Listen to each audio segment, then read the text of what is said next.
When you enter the land the Lord your God is giving you. These are my people, ready to listen, eager to learn.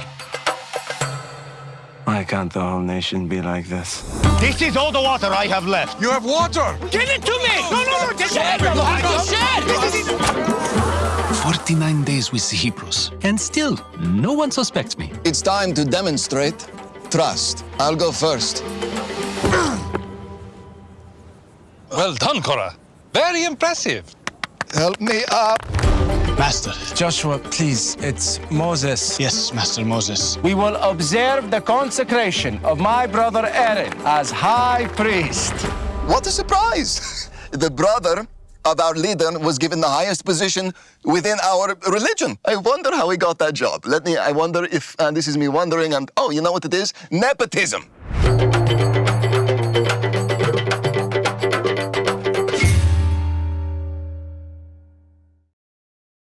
And now I'm joined live with Wasim No'mani. Wasim, welcome. O'Maria, Maria, thank you for having me. Yes, my honor. I want to just kick this off with, what was your reason for accepting the role of Moses in the Promised Land? What was it about the script or the way it was pitched to you that you said, you know what, this is for me? Well, outside of being out of work actor who's desperate for work, reading that first pilot was so surprising, such a delightful surprise, because you read the slug line of what the show is, kind of like the Office-esque, but with Moses. And you're like, well, that's a novel idea, but it's going to be pretty precarious to pull that off. And then I read the pilot and I was like, oh, I really have to be a part of this. Hey, I can imagine. And can you see aspects of your own personality within the role of Moses and the way he related with the Israelites and the other cast members? But absolutely. I mean, that's what drew me. It's a great question, because that's what drew me to it, is that Moses didn't even think he was Moses, and he refused God so many times, and he had so many excuses for why he couldn't do it. And if God created man in his image, and you have a self-doubt that's so intense that you doubt God, and I really gravitated and related to that. I can believe it. And within the set, for all the episodes that were shot, paint a picture for me on what was the mood on set. Were you guys in between scenes laughing? Was it you guys just gathering your composure and then letting it out when they say, action? What was that environment like? Well, it depended on the scene that you were shooting. I don't know if you've seen the first season, but yes. The golden calf scene was a very, very different atmosphere than the rest of the days. And because, we are going for the funny, but the centrality of the show is these characters and, Mitch Hudson, the writer-director, taking their desires in earnest, and that being central. And having said all that, if you're trying to go for comedy and laughs and everything, you have to be in a certain mood, and vice versa. I mean, there are actors whom I envy who, they can do whatever they want, in between takes, and then they're just there, when action is called. I'm not necessarily like that. Perhaps it's my own lacking, but yeah. But for the most part, it's, really it was like a jovial, fun place to be, but my character, he had this overwhelming, hefty responsibility that he's not convinced he can pull off, and needs the help of other people, uncooperative people. So, yeah. Yes, and having that support system, I'm certain, is really essential across the entire production. What would you say in response to others who may perhaps watch the trailer or the YouTube video on meeting the cast, or maybe a snippet of the pilot, and wonder, how far away from scripture is this? Is this going to be, irreverent to God? What would you say to those people in response to that initial skepticism? I think justifiably so. I mean, I think that a lot of people who take their faith seriously are very wary, and should be, of other people taking shots or making fun or, delegitimizing or minimizing it. And I think that response is, wholly appropriate. I think the only way you can make up your mind for yourself and it be an informed decision is if you watch it.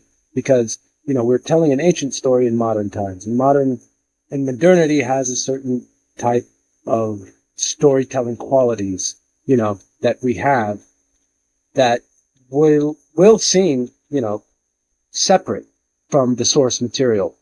But I think Mitch does a great job of making the format a place and platform for, the story to develop it. And as you said, for those who want to decide, it's necessary to watch. It reminds me of, I think it's a song, or maybe it might be in scripture where it says, taste and see that the Lord is good. This is more so watch and see that the promised land is good.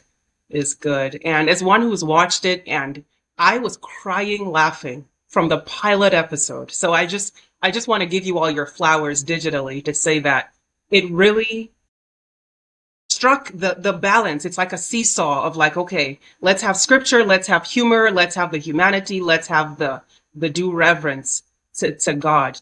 Now, for those who don't know where to... That's a very sweet compliment, O'Maria. I really appreciate that. Thank you.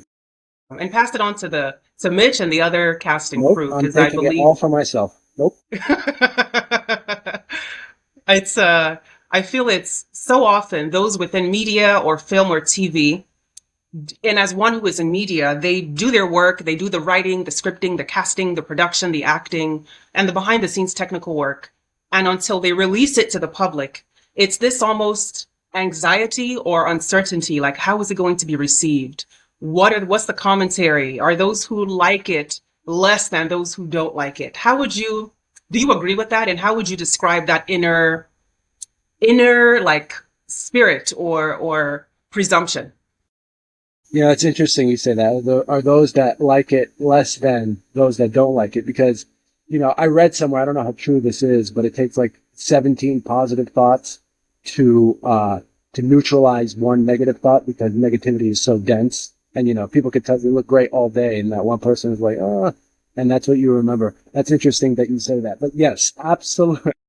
Absolutely. I mean, for sure. It's like you work so hard on something and you hope that people like it.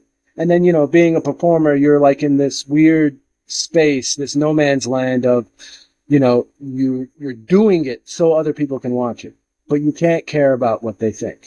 You can't. And so it's like this impossible position to be in. But yeah, for sure. I mean, the way that I deal with it is I just ignore everything. I just do my work, put my best foot forward, try as hard as I can. And, the rest is not in my hands, Yes. It calls for, in essence, like a healthy detachment of producing excellent work to the best of your ability, and then let the chips, in essence, fall where they may, as long as you've given it your best work. And absolutely, nobody is for everybody, right? That's true. Because if you're for everybody, you're for nobody. I think I might be making that up, or probably heard that somewhere. So, and speaking of doing your best work and having those who care about it watching it, for those who care exceedingly, where can they catch The Promised Land? The pilot, the full season, when? Give us more details. Okay, so the pilot episode is on YouTube, the Promised Land series.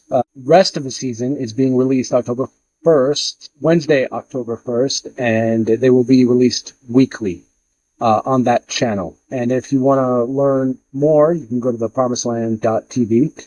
Exactly. Well, Wasim, it's been such an honor to speak with you and to learn of your journey and where we can learn about the Promised Land. Is there anything, finally, that you wanted to share with the global audience that I did not ask you about?